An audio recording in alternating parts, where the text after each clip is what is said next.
Hello, welcome to the sideboard here at the StarCityGames.com Season 2 Invitational in Roanoke, part of the SCG Tour, brought to you by Ultimate Guard. Nick Miller alongside someone you've seen a lot this year, and the Player of the Year for 2017, Todd Stevens. Congratulations. Thank you, Nick. You know, last year it was a bit of a sweat coming into the Invitational. Tom won. He had to stay ahead of a couple people. You, not the case this year. Yeah. Far and away on the leaderboard, more than 50 points. No one could catch you. You knew that coming in after looking at the standings. I got to say, you know, seeing you 2015 when you started playing to now, pretty impressive. Well, thank you.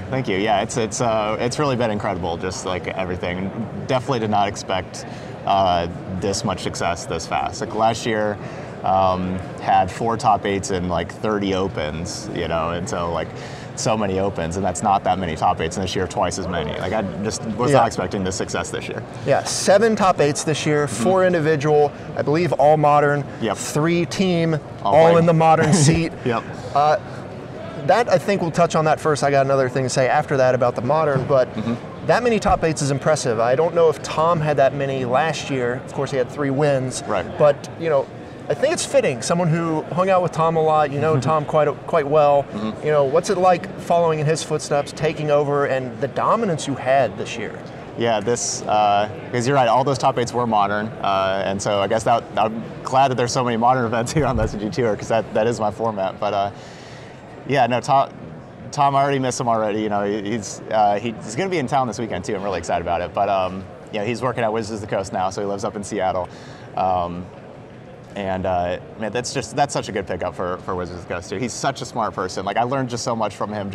He just knows so many things. You know, like he just knows how these tournaments goes. Like tiebreaker math, just knows it off the top of his head. He just knows like at the beginning of the tournament, he'll tell you like who's gonna win, and then they'll win. Like before like the tournament, he was like, yeah, Andrew Jessup's gonna win this one, and then he won it. You know, it's just he just knows so many things. And, so yeah, I was really blessed just to be able to be around him so much the last couple of years. Talk about modern as a format, because a lot of pro players and a lot of professionals kind of talk down about modern, say it's not a skilled format or it's a little too high variance for them. But then there's players like you, Andrew Jessup, who just continue to kill modern week after week. What can you say about the format, and maybe what appeals to you about it that, you know, you have shown, you know, modern, there isn't anything wrong with this format. If you practice, you play a lot, you can perform. Yeah. It is a real popular opinion to have that modern is really high variance, and a lot of people say that like it matters like who you get paired against. You know, you don't have your decisions, just whoever you get paired against. You know, like, oh, if it's a bad matchup, you lose. If it's a good matchup, you'll win. But I actually don't think that there is that much variance in modern, and we kind of showed that this year with like some of the same players doing so well. You know, Caleb always doing well with Storm and everything. Also, you know, with Andrew and I. And Brad Nelson told me the other day when I was recording a Versus video that he actually thinks that modern has the least variance of any format. He actually thinks like both standard and legacy are higher variant, because like with standard, with everybody just playing energy, you know, it's just who has like the better draws basically, you know, like with the glory bringer, like who has more glory bringers or whatever, you know, like whatever cards. But you know, he basically thinks like with modern he can like always perform better, because like you can make, like you have your different sideboarding decisions. Like basically, I don't know a good way to put it, but I kind of feel also that there's that like in modern, a lot of times the better player will win because they're just more familiar with like the matchups and like what's important and everything, and they just with standard, and like everybody knows what's important basically, and there's only just a couple matchups, so like there's not like, you know, you don't have to have like a real wide knowledge of the format like you do with modern.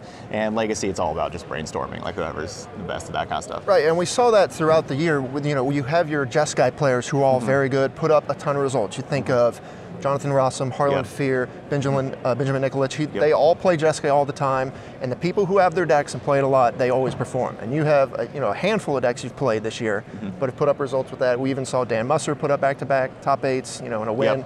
So I think it comes down to putting in the work and knowing the decks and all the matchups. Yeah, no, it is. And also Dan Jessup had an amazing season 2 also with Grixis Shadow. He had a couple top 8s in a row and everything with the Grixis Shadow. So yeah, it really is. Like if you know your deck and just know all the matchups, like that's what it is about modern. I think it's just all like knowledge. Like it's like So like I play green white, of course. That's what I've been playing for the most part, and I have to know every single person's mana base. Like every opponent that I have, I need to know like how many basic lands they have in their deck, and I'll know that like immediately, like whenever like they're playing. Right. And like it's that kind of knowledge that you just need to have in Modern. All right. So you've had a great year.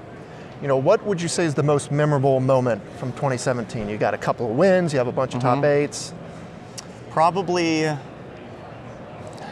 guess the most part, it's got to be just the first win, you know, with Eldrazi Tron. That was my first time I ever won a trophy playing Magic in my life, and so that's got to be the most memorable, just singular moment. Yeah, you had a bunch of top 8s before that. You know, a bunch of events with that deck. Yeah. Some near misses, but you know, you took down Jessup in the semis of that tournament as well. So you had to work pretty hard in the top 8. Yeah, and he was so far ahead. He won game 1.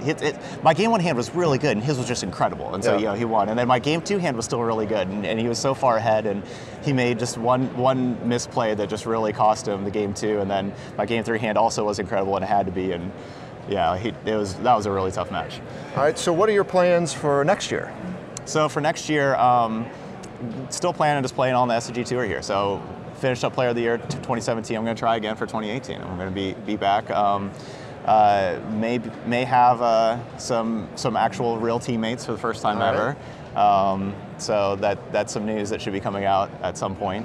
I don't know when, so I don't want to keep an eye out. Yeah. So keep an eye out on locations that you find news at, and yeah. But that's the same thing. I don't know how many I really like playing all these opens and everything. These are the events that I'm just comfortable with. Or, you know, usually most of them are drivable. Everything they're really fun. They're good events.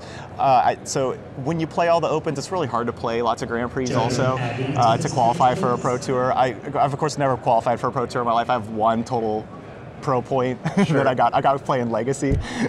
Fitting. Out of all things, I played Miracles for the first and only time ever in my life. But yeah, so I don't know how many Grand Prix I'll actually make, because you need weekends off. You know, you can't play Magic 52 weekends of the year. You know, you have to have your downtime also. But that would be really nice to qualify for a Pro Tour next year, hopefully. Right. But I don't know if it'll happen or how many Grand Prix I'll go to. Well, we wish you the best of luck next year. Thank you. Congratulations this year. SCG Tour 2017 Player of the Year, Todd Stevens. Congratulations one more time. Thanks, Nick. Stay tuned to StarCityGames.com all week long for the action here in Roanoke.